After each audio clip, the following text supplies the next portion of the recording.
Hello and welcome to a very special edition of The Big Fight. This is a special India-Pakistan debate 2010 coming to you both from Delhi and from Islamabad.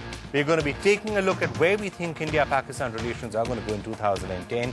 We're going to be taking a look also at whether there is any chance at all of dialogue resuming, and indeed the question of whether dialogue should in fact resume. Let me start by welcoming all our expert panels out here. In Delhi first, Chandan Mitra of the BJP, also one of our top journalists. Manishankar Iyer, who has both in his capacity as a member of the Congress party and also somebody who's been there in the consulate at Karachi, so you spent a lot of time in Pakistan and perhaps one of the best people to talk about it.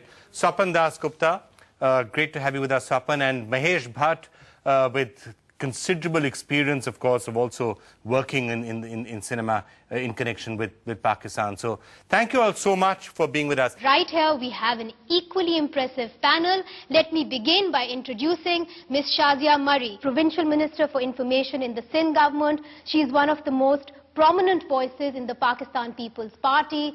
Right next to her is retired Lieutenant General Asad Durrani. He was the chief of the Pakistani Intelligence Services, the ISI, from 1990 to 1992. And then Feryal Gohar, a well-known face on both sides of the border for a number of reasons. She is an actress, television writer, film director, an activist, and last but not least, Zahid Hussain, who is a well-known analyst and has written for many leading national and international magazines. Vikram, it's now over to you in Delhi. Thanks, Muniz. Let's just see if we can start off the dialogue right now. What do you think 2010, Chandan, let me start with you, is going to hold for India-Pakistan relations? Do you see dialogue resuming? Would you like to see dialogue resuming? Well, I think it's very difficult. I don't see anything very great that's likely to happen in the course of 2010. For the simple reason that there has really been no progress, particularly since everything broke down in the aftermath of 26/11. And there's been no forward movement. I think Pakistan has been unwilling or unable to contain terrorism.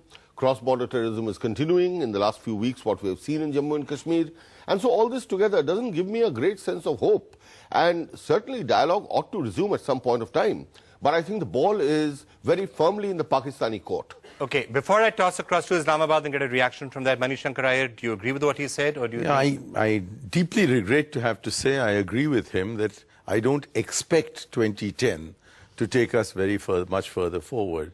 But on the contrary, I do hope that at least we begin talks about talks so as to restructure the composite dialogue into an uninterrupted and uninterruptible dialogue. I think it's more important to get the structure right than to deal with the substance without getting the structure right. Okay, Munize, you heard the comments from here. Are there any expectation in Islamabad that dialogue is going to resume? Munize, over to you. Let me just throw that question to the Sindh Provincial Information Minister right here, Ms. Shazia Murray. You've heard the other side. Do you have any hope that dialogue can resume? I would just say that I'm not too happy about that comment because as a Pakistani or as an Indian, we must all agree to a fact that our friendship or relationship is not conditional to the fact that terrorism is being fought or not being fought against in both the countries. Pakistan today is fighting terrorism, not for any other country, but for its own people. So we have to look at the relationship holistically. The dialogue has to go on. I'm very hopeful in 2010 also. You see, the thing is that we have to move forward to test our commitment. Right. Tuba.com,